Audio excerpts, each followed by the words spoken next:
مصيبة. ما تيجي اقول لك كنت اظن وانا صغير. يلا بينا يلا بينا. وانا صغير كنت فاكر ان امل دنقل ست لان اسمه امل، وان النوبة لانه دنقل، وزمان النوبة كانت عاصمتها دنقلة.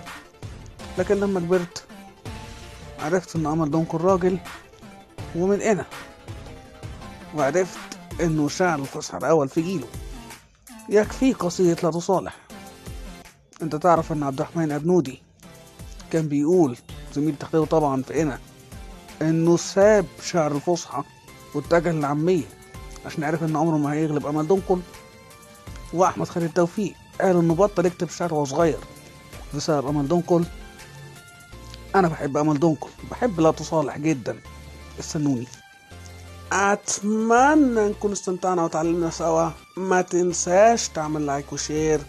كنتم مع مصطفى حسين.